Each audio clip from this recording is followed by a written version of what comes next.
Good morning dear students. Study sociology class में आप सभी का बहुत बहुत स्वागत है। तो पिछले क्लास जो था हम लोग फर्स्ट चैप्टर अगस्त काउंट को अध्ययन किए थे, जिसमें हम लोग देखे तो अगस्त काउंट का जीवनी को अध्ययन किए थे। उसके साथ साथ जो था उनके तीनों अस्त्रों का नियम अध्ययन किए थे और प्रत्यक्षवाद, और साथ ही हम देखे तो विज्ञानों का संस्करण भी देखे थे, है ना। तो इस तरह से जो था हम लोग पहला चैप्टर को कंप्लीट कर चुके हैं और दूसरा जो चैप्टर है इमाइल दुर्खिम का है। तो आज की क्लास में जो है हम लोग इमाइल दुर्खिम को अध्ययन करेंगे और इनके जो सिद्धांत है उसको भी देखेंगे। मुख्य रूप से हम लोग देखें तो इमाइल दुर्खिम का हम लोग को दो सिद्धांत को अध्ययन करना है, सामाजिक एकता एवं आत्महत्या का सिद्धांत। ठीक है, तो आप लोगों को मालूम होगा कि क्लास जो होता है कॉलेज की क्लास लगभग बहुत विलम्ब से स्टार्ट होता है। ठीक है, और विलम्ब से स्टार्ट होने की वजह से जो है सिलेबस कंप्लीट नहीं हो पाता है। तो इसीलिए आप लोग जो है अपना स्टडी स्टार्ट कर दीजिए, ताकि जो है समय के साथ आप लोग का सिलेबस कंप्लीट हो जाए और अच्छे से आप लोग का भी पढ़ाई हो पाए। ठीक है, क्योंकि आप लोग का जो पहले जो एग्ज़ाम हुआ इससे पूर्व हो, अभी जिसका रिजल्ट भी नहीं आया है ना, तो आपका यह ऑनलाइन का एग्ज़ाम था जिसमें लगभग सभी बच्चे पास हो ही जाते हैं और होंगे ही, और वो भी अच्छे अंकों के साथ। तो आप लोग आगे की जो पढ़ाई है ना उसको प्रारंभ कर देनी चाहिए। ठीक है, तो चलिए आज की क्लास हम लोग प्रारंभ करते हैं। तो हम लोग जो है आज की क्लास में इमाइल दुर्खिम को अध्ययन करेंगे। इमाइल दुर्खिम का जो जन्म है वो हम देखें तो 1898 में हुआ और ये दुनिया को अलविदा 1917 में किए। ठीक है, कहते हैं कि फ्रांस के सामाजिक विचारकों में, ठीक है, फ्रांस के जो सामाजिक विचारक थे उसमें कॉम्ट के बाद इमाइल दुर्खिम का, ठीक है, इमाइल दुर्खिम को ही सबसे महत्वपूर्ण समाजशास्त्री माना जाता है। किनके बाद? अगस्त कॉम्ट के बाद। क्यों? क्योंकि हम लोग जानते हैं कि अगस्त कॉम्ट महोदय जो थे उन्हीं को जो है समाजशास्त्र के जनक माना जाता है।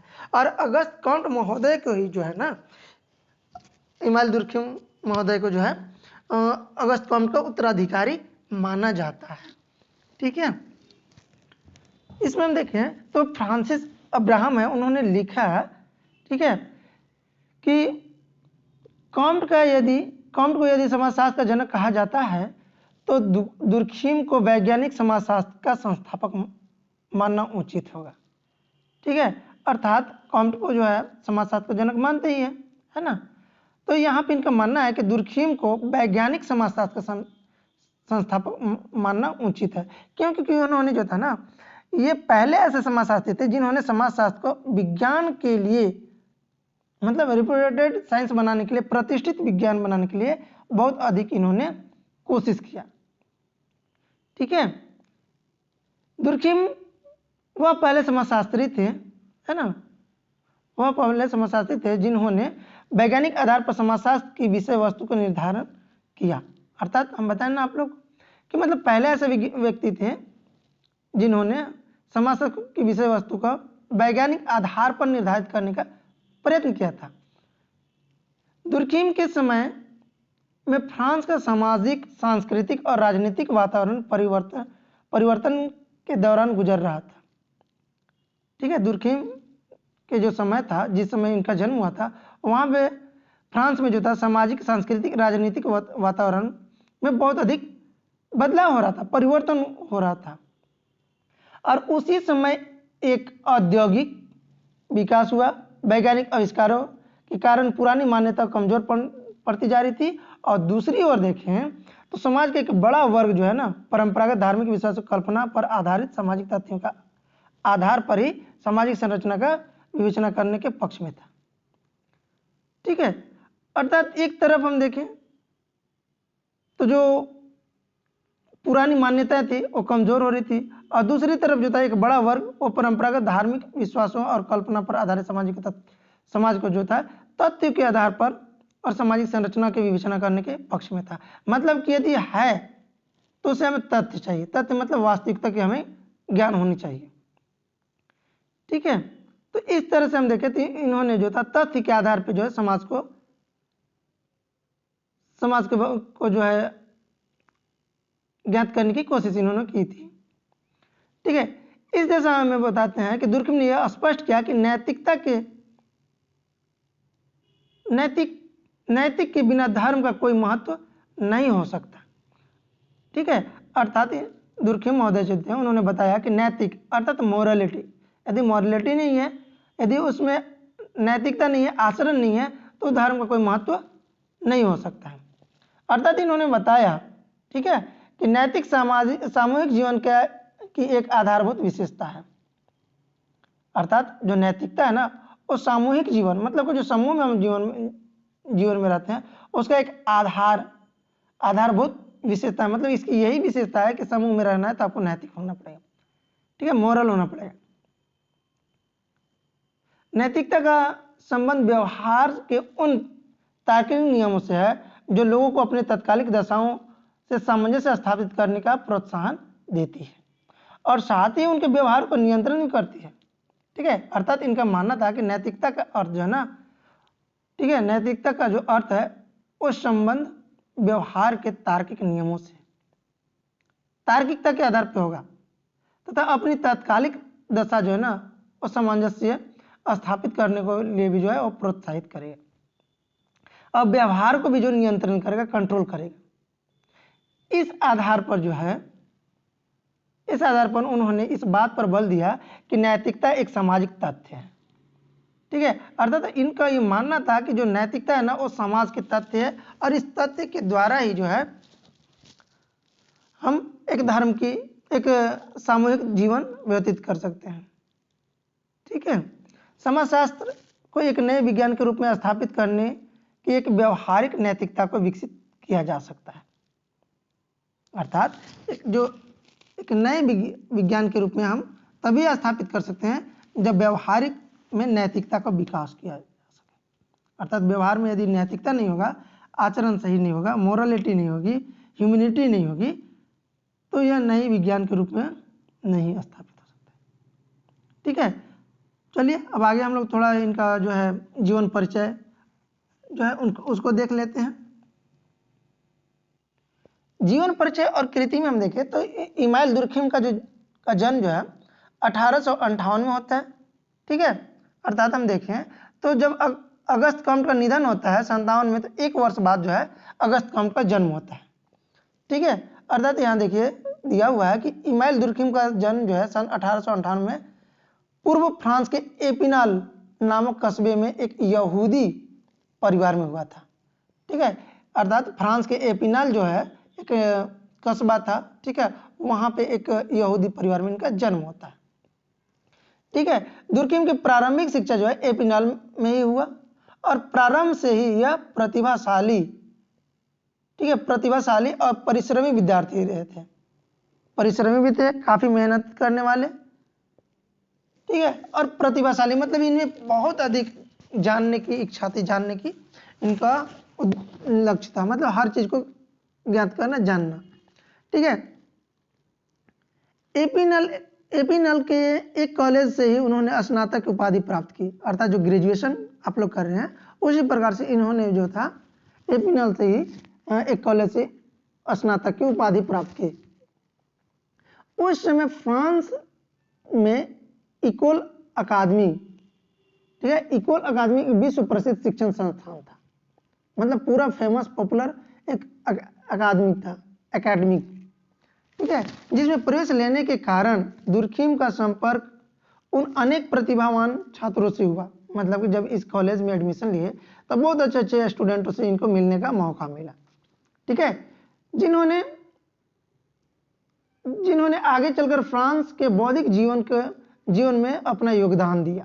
काफी आगे चलकर जो था ना फ्रांस में इन्होंने इंटेलेक्चुअल लाइफ में जो था अपनी योगदान दिया, आगे बढ़ चढ़ के इन्होंने हिस्सा लिया। इस अकादमी में प्रोफेसर कुलानगेस से दुर्कहेम के ऐतिहासिक शोध आलोचनात्मक पद्धतियों को सीखकर उसे उसके आधार पर अनेक लेख लिखे। अर्थात जो इस अकादमी के जो प्रोफेसर थे कुलांगेस है ना, उनसे बहुत अधिक प्रभावित हुआ और ऐतिहासिक शोध के ऊपर आलोचनात्मक पद्धति को सीखकर और बहुत सारे लेख लिखे। कौन? इमाइल दुर्खिम महोदय। ठीक है, दुर्खिम अपने आप को किसी ऐसे विषय के अध्ययन में लगाना चाहते थे, ठीक है, एक ऐसे विषय के अध्ययन में लगाना चाहते थे जिसके द्वारा कुछ प्रमुख नैतिक प्रश्नों का उत्तर ढूंढ सके। अर्थात जो नैतिक होते हैं, जो मोरल होते हैं, उनकी क्वेश्चन का वो उत्तर प्राप्त कर सके, ऐसा इन्होंने अध्ययन करना चाहते थे। ठीक है, समाज की विभिन्न समस्याओं का समाधान करने के लिए उनके कारणों की खोज कर सके। अर्थात जो समाज में जो समस्याएं हैं, उन समस्याओं को ढूंढने के लिए जो है खोज कर सके, ऐसा इनको एक विषय का अध्ययन करना चाहते थे। अपने अध्ययन के दौरान जो है दर्शन में विशेष रुचि होने के कारण सन 1842 से 1887 के बीच दुर्खिम ने पेरिस के सीमावर्ती अनेक स्कूल में दर्शन शास्त्र के शिक्षक के रूप में काम किया। अर्थात इनका जो दर्शन में बहुत अधिक रुचि था। ठीक है, और इस वजह से जो था वहां के आसपास के जो पेरिस के सीमावर्ती मतलब जो बॉर्डर के जो स्कूल थे, वहां पे जो था इन्होंने ये फिलोसफी के शिक्षक के रूप में काम किए। इसके बाद यदि हम देखें तो उन्होंने जर्मनी जाकर अर्थशास्त्र, संस्कृति, मानव शास्त्र तथा मनोविज्ञान का व्यापक अध्ययन करना प्रारंभ किया। ठीक है, अर्थात कुछ समय बाद जो था, जब स्कूल के शिक्षक बनने, है ना, तो उसके कुछ समय बाद जर्मनी गए और वहां पे उन्होंने अर्थशास्त्र, संस्कृति, मानव शास्त्र और मनोविज्ञान का व्यापक अध्ययन प्रारंभ कर दिया।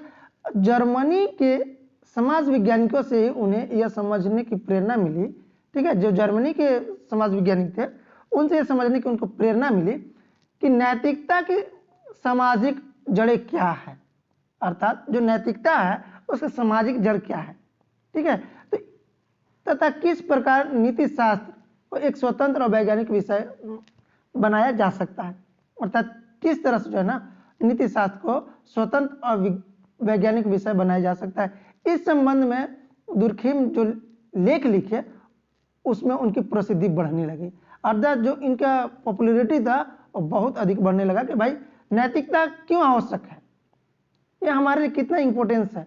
जब इसके ऊपर लेख लिखे, ठीक है, तो काफी इनकी प्रसिद्धि बढ़ी। प्रसिद्धि मतलब ये प्रसिद्ध होने लगे, लोग इनको अधिक, इनके जो मैगजीन थी, इनकी जो पुस्तक थी, ठीक है, जो लेख था, आर्टिकल था, बहुत अधिक छपने लगा और लोग बहुत अधिक अध्ययन करने लगे। इसके फलस्वरूप क्या होता है कि 29 वर्ष की आयु में, ठीक है, 29 वर्ष की आयु में क्या होता है कि 1887 में बोर्डियाक्स विश्वविद्यालय में दर्शन शास्त्र के शिक्षक नियुक्त हो गए, है ना। विश्वविद्यालय में, पहले तो स्कूल में दर्शन शास्त्र पढ़ा रहे थे, लेकिन 1887 में जो था ये बोर्डियाक्स विश्वविद्यालय के दर्शन शास्त्र के शिक्षक नियुक्त किए, मतलब प्रोफेसर बने, ठीक है, शिक्षक ही बने, है ना। फ्रांस में जब कॉम्ट के प्रभाव से समाजशास्त्र के प्रति विद्वानों की रुचि बढ़ने लगी, है ना, जो कॉम्ट थे उनकी प्रभाव जब समाजशास्त्र के प्रति विद्वानों की रुचि बढ़ने लगी, तो दुर्खिम ने भी समाजशास्त्र को, ठीक है, दुर्खिम ने भी समाजशास्त्र को एक वैज्ञानिक विषय के रूप में देखना शुरू कर दिया। और उनकी रुचि किनकी, अगस्त कॉम्ट की, इमाइल दुर्खिम की रुचि जो था वो बहुत अधिक बढ़ने लगा। और बोर्डियाक्स विश्वविद्यालय के दर्शन शास्त्र विभाग के में समाज विज्ञान के पाठ्यक्रम को की भी प्रारंभ कर दिया। अर्थात जिस विद्यालय में ये शिक्षक थे दर्शन के, वहीं पे जो था ना बोर्डियाक्स विश्वविद्यालय में दर्शन शास्त्र विभाग में ही जो था समाज विज्ञान का भी पाठ्यक्रम, अर्थात जो समाज विज्ञान का जो सिलेबस था उसको भी साथ साथ पढ़ाना प्रारंभ कर दिए। ठीक है, इसके साथ ही हम देखें तो सन 1898 में जो था, ठीक है, सन 1898 में जो था इन्होंने एक समाजशास्त्री पत्रिका संपादित करना आरंभ किया, ठीक है, जिससे समाजशास्त्र की रुचि रखने वाले युवा विचारकों विचारकों को अपने विचार को स्पष्ट करने का अवसर मिला। अर्थात जब ये मैगजीन छापे, मतलब लिखना प्रारंभ किया, संपादन करना प्रारंभ किए, तो जो समाजशास्त्र के ऊपर रुचि रखते थे और जो युवा विचार करते थे, ठीक है, वे उनका जो विचार था, जो उनके मन में जो क्वेश्चन था, उसमें पूरी तरह से लिखने का मौका मिल गया। ठीक है, इस तरह से हम देखें तो दुर्खीम के गन्ना फ्रांस की एक प्रमुख विद्वान के रूप में होने लगी। ठीक है, मतलब जो भिन्न भिन्न विद्वान थे, उस विद्वानों की श्रेणी में जो था ना, दुर्खीम का भी गणना होने लगा, मतलब कि उनके श्रेणी में इनको भी रखा जाने लगा और शिक्षा शास्त्री के रूप में की जाने लगी। और इसके साथ ही जो था, इनको शिक्षा शास्त्री, मतलब कि विद्वान के जो शास्त्री होते हैं, उसमें भी इनको जानने लगे लोग। 1902 में जो था, फ्रांस के पेरिस विश्वविद्यालय में शिक्षा शास्त्र का प्रोफेसर नियुक्त कर दी गया है। अर्थात हम लोग जानते हैं कि समाज शास्त्र के जो पहले प्रोफेसर जो बने, वो आपके इमाइल दुर्खीम महोदय ही थे 1902 में। ठीक है, और पेरिस विश्वविद्यालय में ही। तो ये भी चीज़ आप याद रखिएगा, क्योंकि देखिए, तो जो इमाइल दुर्खीम महोदय थे ना, ये पहले ऐसे व्यक्ति थे जो समाजशास्त्र के प्रोफेसर के रूप में नियुक्त हुए थे। इसके बाद ही जो था और भी सारे समाजशास्त्री प्रोफेसर बने। ठीक है, समाजशास्त्र के संबंध में रुचि और उपलब्धि को ध्यान में रखते हुए 1913 में दुर्खीम द्वारा संचालित विभाग का नाम बदलकर, मतलब जो विभाग चलाते थे, ठीक है, अब उस विभाग का नाम चेंज करके क्या रख दिया इन्होंने रख दिए शिक्षा शास्त्र एवं समाजशास्त्र विभाग। क्यों? क्योंकि ये पहले दर्शन के थे, फिलोसफी के। अब उसी फिलोसफी के साथ जो था, इन्होंने समाज विज्ञान भी अध्ययन करने लगे, तो उस विभाग का नाम बदल के क्या रख दिए, शिक्षा शास्त्र एवं समाजशास्त्र विभाग। ठीक है,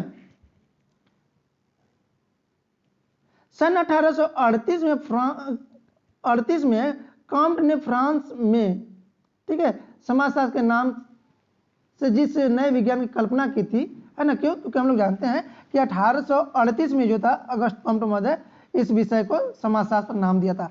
1838 से पहले जो था, इस विषय को क्या बोला जाता था, भौतिक समाज, है ना, भौतिक समाज के रूप में जाना जाता था। लेकिन 1838 के बाद जो था, इस विषय को जो है समाजशास्त्र के नाम से पुकारा और लोगों ने इस विषय को समाजशास्त्र के नाम से जाने। ठीक है, तो 1913 में जो है, 1913 में दुर्खीम ने फ्रांस और पेरिस में समाजशास्त्र का पहला प्रोफेसर बनकर उन्होंने एक मान्यता प्राप्त विषय के रूप में दिया। ठीक है, अर्थात जब प्रोफेसर इन्होंने बने तो इस विषय को जो है एक मान्यता प्राप्त विषय के रूप में लोगों के समक्ष प्रस्तुत किए।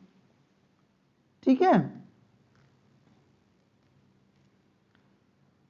समाजशास्त्र के एक नए विज्ञान के रूप में स्थापित करने के लिए दुर्खीम जो थे, उन्होंने बहुत से महत्वपूर्ण लेख लिखे। क्योंकि हम जानते हैं किसी को भी एक अच्छे स्टेज पे लाने के लिए उसके लिए बहुत अधिक प्रयत्न करने पड़ते हैं।